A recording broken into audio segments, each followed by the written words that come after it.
to this Forest of Reading event. I'm very excited for what we have planned tonight, and I have the honor of being your host for this evening.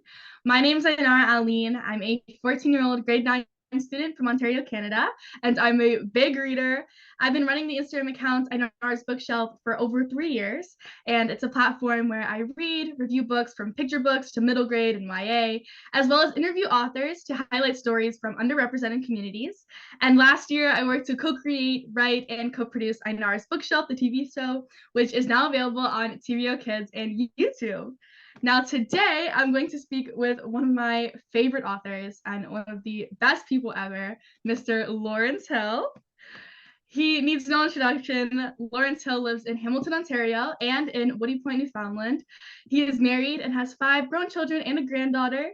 He began writing at the age of 6 when his father made him write letters justifying why he deserves to have a kitten, among other things, and he hasn't stopped writing since. He's the award-winning, internationally best-selling author of 11 books of fiction and nonfiction, including The Book of Negroes, The Illegal, and in 2022, HarperCollins Canada published his latest novel, one of my favorites, Beatrice and Croc Harry. Lawrence Hill has volunteered with Crossroads International, the Black Loyalist Heritage Society, and the Ontario Black History Society. He's a professor of creative writing at the University of Guelph. He also teaches and visits with book clubs in federal prisons. And he's also writing a new novel about the thousands of African-American soldiers who helped build the Alaska Highway in northern British Columbia and Yukon during World War II. Lawrence Hill is also writing the screenplay for a new TV miniseries in development. Okay, wow. After that bio, I'm sure you can tell why I said he's one of the coolest people ever. I've had the pleasure of introducing and interviewing Mr. Hill a few times before, and I even had the honor of having him on Ainara's Bookshelf, the series, for an episode about his middle grade book, Beatrice and Croc Harry. So I am really looking forward to this chat. After further ado, please join me in welcoming Lawrence Hill. Hi, Larry. Hi, Ainara. It's so great to see you again, and thank you for that introduction. And I must say, it's really lovely to hear you say that I'm one of your favorite authors. But I say in return, you're one of my favorite people. And so it's really great to chat with you again. And I've always enjoyed our chats and meeting your family. So thanks for being here today. Yes, of course. It's always a pleasure. I'm always very excited when somebody mentions your name. So I'm glad to be speaking to you today. We are here to celebrate the 40th anniversary of Freedom to Read Week. Freedom to Read Week is an annual nationwide campaign uniting readers, writers, publishers, schools, libraries, bookstores, universities, colleges, and all other organizations across Canada to raise awareness about censorship and access to books and magazines. So, as an experienced writer who's written a range of books from adult to middle grade, fiction to nonfiction, I'm very excited to hear your thoughts on this topic, Larry. Well, I think that the freedom to read is absolutely essential and paramount, and I think it's always under threat. People who burn books or who challenge books or who try to prevent people from reading books are often trying to prevent democratic dialogue, are often trying to prevent different ideas from circulating in society, are often at the edge of doing things that are much worse. I mean, if you go to an extreme, during the wartime and the Holocaust in Nazi Germany, there's a great deal of book burning going on, burning books by Jewish authors. Book burning and attacking books or censoring books has often been part of a larger process of making it difficult for people to have access to conversation, to live in free ways, and to have access to literature. And sometimes the people who are most concerned about restricting access to books are trying to limit the access that children and young readers have to books. So I'm very concerned about that. It's an ongoing threat. And I think that as Canadians who care about books and literature and the freedom of artistic expression and the respect that people can decide for themselves what they wish to read, I think that Canadians need to stand up and argue in favor of the freedom to read as it's constantly under threat. Yeah, I agree. And like you said, most of the book banning is done for, younger ages, where it's so important to have these books for them to learn about as they grow up.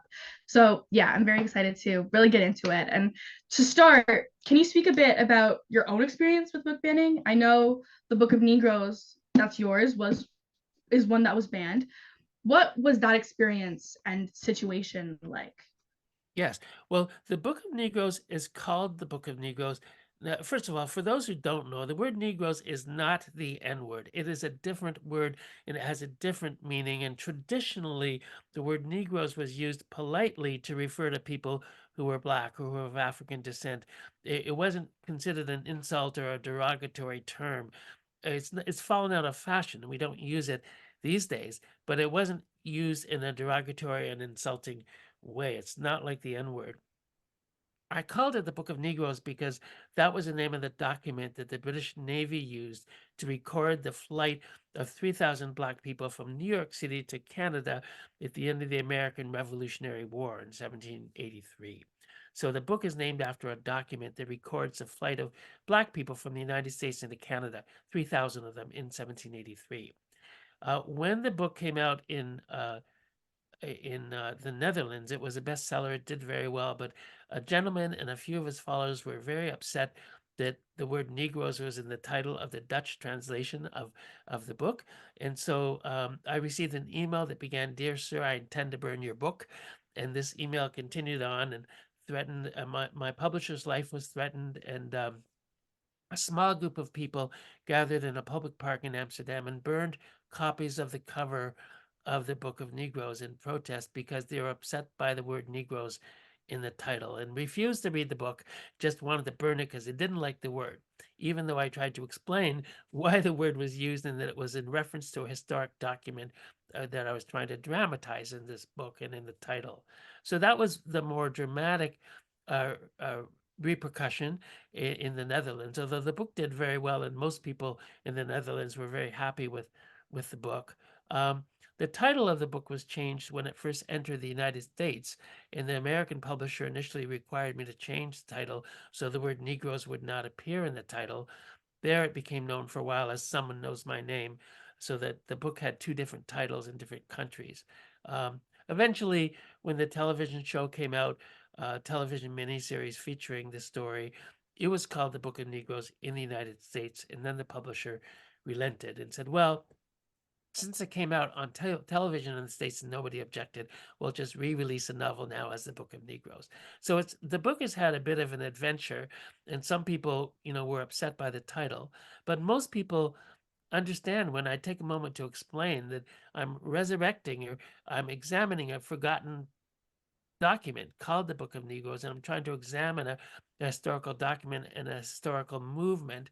And this is what writers often do. They take painful things, incidents from the past, and they reflect upon them. That's often what art does.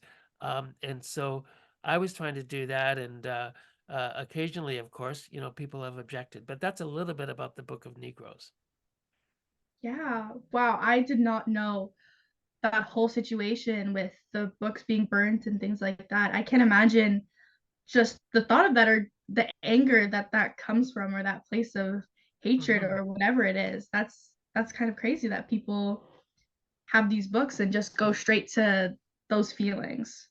Yes, I think that often people feel, hey, I can read a book and I know what to do with it morally. I know that it's right or it's wrong, or I know that it's saying this thing that I don't believe in, but I'm okay because I know how to manage the wrong information in this book and keep my life on track. But you, young reader, you don't know how to manage this information. I know how, so I'm going to protect you from it and not allow you to read it. And it's a very paternalistic, condescending attitude in which often adults, I think, underestimate the intelligence, the knowledge, and the ability to judge on the part of children. So they try to make choices for those children. It's one thing for a parent and a family to say, you know what, I don't think you're ready for this book yet, maybe in another Mhm. year or two or another 5 years. It's quite another for a group of parents to argue that a book should be pulled out of a school entirely or pulled out of a library shelf because they have some objection to the book. Again, the idea is I know what to do with this book because I've read it and I'm okay, but you don't know what to do with it. So let me protect you by not allowing you to have access to the book. I think that idea is very anti-democratic and it's very dangerous and it's also very insulting to children. Yeah, definitely. And I like what you said about, if it is your child and you're telling them, that they're not ready for it, that's okay because if you are their parent, then you know their maturity level or you know specifically what they can handle.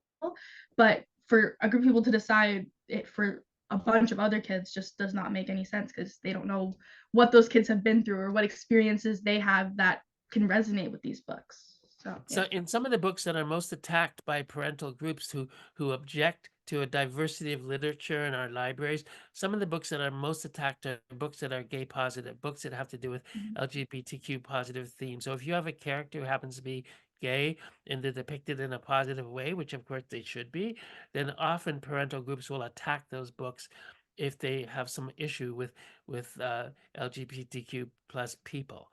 And so those are often the subjects of attacks.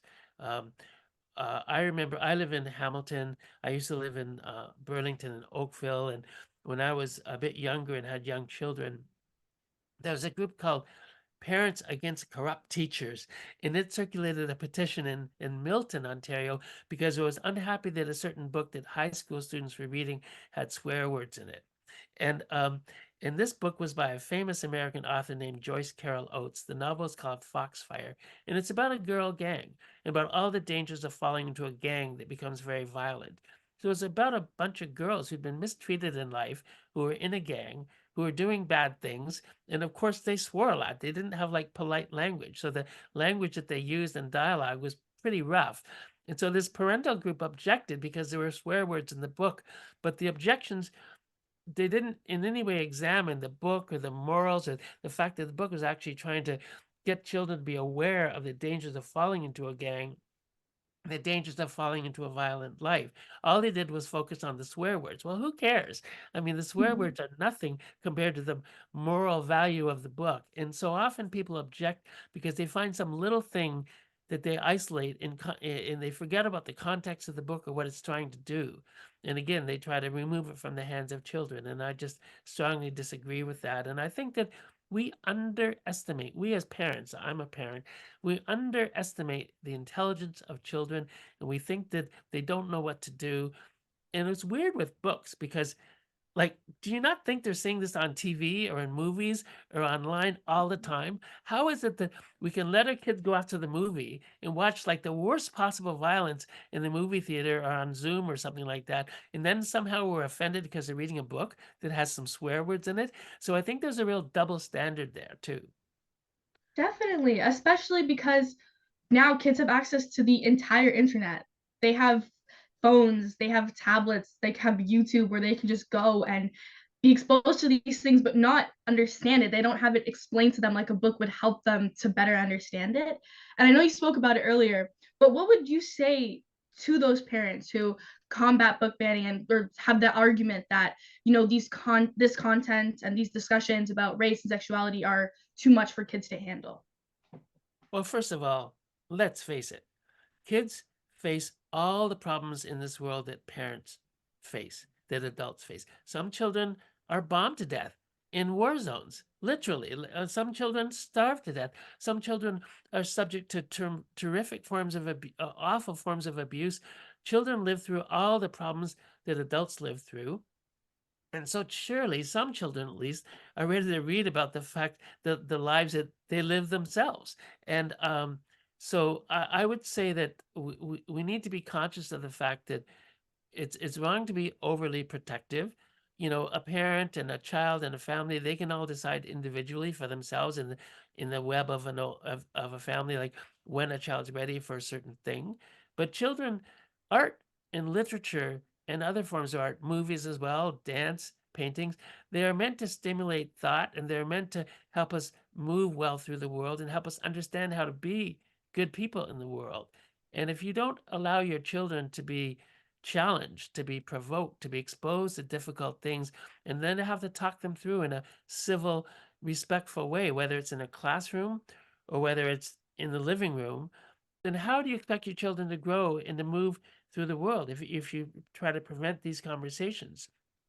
So clearly, maybe a 4-year-old child isn't ready to talk about the Holocaust or the transatlantic slave trade. Of course, we make common sense decisions about what is sort of age appropriate. But if the general rule of thumb is to prevent children from being exposed to difficult things, you're not allowing a child to develop and to mature and to be kind of ready to take on and understand the world. And so I think the greater challenge as a parent and as an educator is to help children understand the world by discussing difficult things, not by shoving them under the rug. Let's have a conversation about the N word and why it hurts. Rather than pretending it doesn't exist, let's talk about it. Why does it hurt? What is its history? What does it mean? Where does it come from? Let's talk about the Holocaust, why it happened, why it was so awful, what the roots of genocide are. Rather than pretending it didn't exist, let's discuss it so it doesn't happen again. Yeah, I think that's a great point. And books are a way where you're not just throwing this overwhelming, amount of information at them, like it would be if they found just a video on it without any explanation.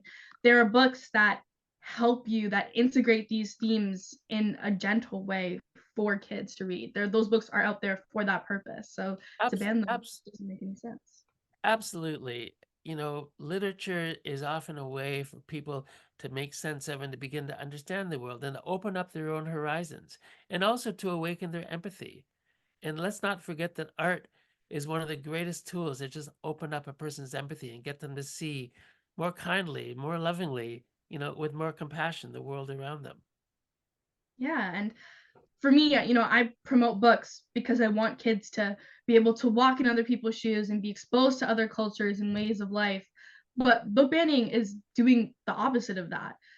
Do you think that the objective of book bans is to limit kids' exposure to the world? Well, I think there are several things at play. Sometimes, let's say you have any group with a political viewpoint that is very rigid, whether it's on the left or on the right, whether they advocate for this or whether they advocate for that. Some people who are very militant, very dogmatic, very insistent that they know how to see the world and everybody else is wrong. They don't want the world, or they don't want children to see anything except material that conforms with their worldview, whatever that happens to be. And so some of it is about trying to advance, a worldview that is yours, and you don't want anybody else to discuss any other way of thinking about the world. So some of it is kind of like politically driven. Some of it is about, protecting children.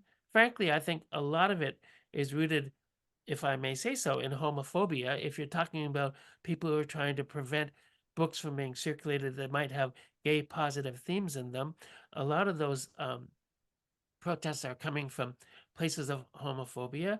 And of course, in many corners of the world, you see a great objection to books that examine thoughtfully, critically, with any depth, issues of racism. And sometimes the books that have been challenged that deals with issues of racism are being challenged because people don't want others to talk about racism. They want to prevent those conversations from happening. So sometimes it's coming from a political standpoint where somebody has a viewpoint and they want their viewpoint and only their viewpoint to be seen and heard and read. Other times, yes, it might be about controlling children. Yeah. And I just think that just goes back into it with, adults putting their own thoughts and not letting kids to discover things for themselves or to have their own thoughts and opinions on certain matters. And again, I would argue that even if you thought that you were protecting your child, but let's say a 10-year-old child, because you didn't allow them to read a certain book, do you truly believe that they're not being exposed to the same kinds of issues and themes on the street, in the schoolyard, on Zoom, um, looking at Netflix, going to the movie theater? Do you truly believe that you've got your child in a vacuum and they're not being exposed to any of these things? Wouldn't it be better to actually discuss these things that worry you rather than thinking that you're protecting your children from them, which frankly you're not. Unless you have your child locked up in a room with no access to anything, you're not protecting your child. You're protecting them better if you equip them with the thinking and the critical thoughts and the knowledge to confront the things that they find out when they read books or go to movies or talk on the street or talk in the schoolyard.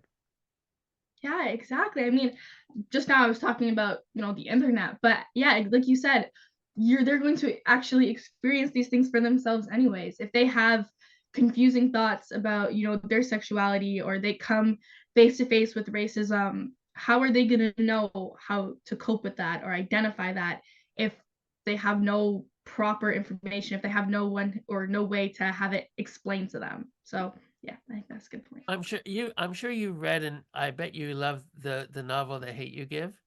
Mhm. Sorry, yeah, yeah. Well, I mean, some people object to that word in the schools, that book in the schools, because it contains the N word. But I would say that, like, come on, that book examines, problems that young people face, in particular, in this case, young Black people, and it examines them, I think, with great depth and great soul. It's a beautiful book. It's got a great heart, and so to simply object to the book because it contains the N word, well, first of all, kids are hearing the N word all over the place anyway, whether they're reading the book or not. It'll turn on the radio, for gosh sakes, you're hearing it in any kind of music. And so, much better, in my opinion, to discuss the book when children are ready, to read it, to talk about it, rather than, again, pulling the book off the library shelves and thinking that you're somehow saving the children from disaster because they've been exposed to this book. Again, that's an underestimation of a child's intelligence and of their ability to learn. And it also devalues the role of the parent and the teacher. We're supposed to educate. We're supposed to help children understand. So we should be taking on these subjects and talking about them as opposed to running away from them. Yeah, definitely embracing them and having a better way to understand them. And like you said, kids are hearing this in music, this popular music that they're listening to contains this, and it's just frequent, and it's just a word that's in a song that they don't understand or they don't know the history of, instead of a book that doesn't just throw it at you. It explains it to you and explains, like the book, like The Hate You Give, explains how it affects people and how it makes people feel and the emotions that surround it. So yeah. Yeah. So, I, I have 5 children. They're all adults now, but when they were little, we had a rule that they could ask about any word they wanted around the kitchen table, and we would discuss it. And there was no word that was off limits because I wanted them to have as full of vocabulary as possible and to understand what words meant, even what a rude word meant. It's better to understand it than not to even know what it means and then to use it inappropriately. So we had this rule around the house that any word was up for discussion, and I wouldn't sort of ever discipline a child, if they asked about a certain word, even if the word was supposedly very rude.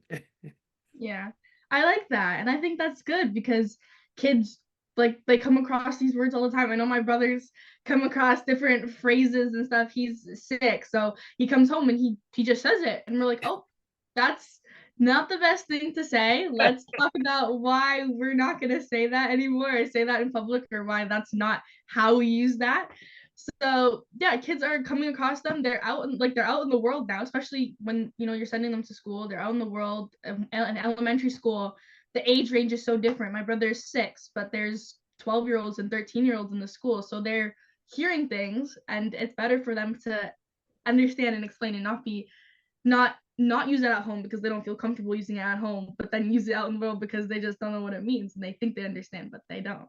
Yeah, and I think also one of the really interesting challenges for parents and for educators is to teach children about the relativity of a word. Like, it's possible that if you're in a back alley and somebody's trying to hurt you with a knife, you might use a word that you would never use speaking to your principal in school or talking to the queen.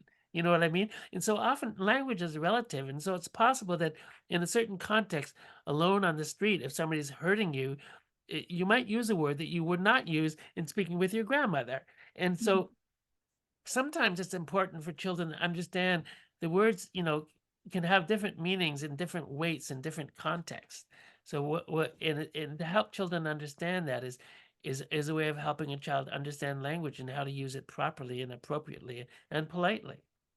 Yeah, exactly. And I mean, we spoke about parents who are involved, in the book banning. But what would you say to parents who are affected by book bans, in the sense that they have kids in school where these stories are being banned, but that's not something that they agree with? Well, I think it's very just like, like, let's say democracy is being threatened and we have an incoming political leader who's trying to make it impossible for elections to continue in this country. Let's just say that were the case. Mhm. That's projecting a horrible scene upon Canada, but let's just imagine that somebody was trying to make it impossible for Canadians to vote in the elections anymore. And I would say that it would be very important for Canadians to raise their voices and to stand up and to oppose that in every possible way they could, to make it very known to politicians and to other people in power that they believed in the importance of democracy and the importance of being able to go to the ballot, to the areas to vote on election day and vote for the people who are going to lead our country, our province, our cities. Similarly, if parents who believe in the importance of the freedom to read see that that freedom is under attack, which it is all the time, then it's important for librarians, for school principals, for school board educators to hear from those parents and say, listen, I respect that person A doesn't agree with person B, but rather than just banning books because there's a controversy and somebody doesn't like the book, how about we leave it on the library shelf and have an education campaign where students get to learn about these issues and discuss them, and we do our jobs as educators or as librarians or as parents and talk about these issues and help children understand them and understand what these books are doing and what they're about, and raise a critical awareness of our children. And so I would say to parents who believe in the freedom to read, as I do, that they should stand up and fight for it when they see that it's under attack. Yeah, I think so too. And just, on the other side of that, well, what do you think kids can do to combat that? And on honor of Freedom to Read Week, what can kids do to sort of combat book banning and to, work for that, fight for that? That's a really great question, because often, like, parents start fighting about books, whether a child should or should not be allowed to read a certain book, and they completely ignore children's points of view about this. And this happened in my own family years ago, and my second youngest daughter, Evangeline, was reading a book called Three Wishes: Palestinian and Israeli Children Speak. And Deborah Ellis, the Canadian writer, had interviewed children in Palestine, both Israeli and Palestinian children, and asked them what it was like to live in a war zone. And if they had three wishes for their lives, how would they like to live? How would they like their lives to change? It was really quite a beautiful book, because these children are just speaking about what it's like to live in an area of conflict and what their lives look like. Both Israeli and Palestinian children were each speaking in this book. Evangeline, who was about 9 at the time, my daughter, loved this book and loved this author and read it with great gusto. And then, of course, there was a ban, and people were trying to prevent this book from being read in the schools because they didn't like that children were talking about these explosive issues, you know. And Evangeline said, "What about me? Why aren't you asking me what I think? I read the book. Do I look like I've been harmed by this book that you think should be banned?" And she actually went on on CBC National, at about 9 years of age, to talk on national television about how ridiculous it was that children weren't being asked their own opinions about whether they could handle these books. So absolutely, the conversation should involve educators and parents and librarians, teachers, but it should also very much involve children. And to not do so is to disrespect them deeply. Yeah, I think that's a great point. And I mean, I just spoke at a school in Hamilton about change making and the power that kids have and sharing their voices. And in this topic, where it's directly affecting them and their growth and their knowledge, kids' voices are the most important, I think. Yes, absolutely. So we have to keep these conversations child centered, I think. Definitely. Well, thank you so much. Congratulations on your nomination for Thank Beatrice and you. Croc Harry. It's Force the of best award. It's the I Yeah. mean, it's the best kind of nomination because it comes from children. And it's not like some jury that's never talked to anybody, of like 3 adults who are sitting in a room. It's like children all over the country voting for their favorite book. So it's a real honor to be nominated. I'm delighted for all the other authors who've been nominated too. The most important thing is not like to pick a winner, but just to continue to encourage children to read and to love books. And ultimately, if they continue to read and love books, we're all winners. Yeah, I've had the pleasure of seeing the Forest of Reading and seeing all the kids there, and they're definitely very passionate about these books. So everyone, be sure to check out Beatrice and Croc Harry on forestofreading.com and be sure to vote as well. Thank you so much, Larry, and happy Freedom to Read Week. Thank you. It's great to see you again, Ainara. I hope to see you again in person one of these days. Definitely. Thank you.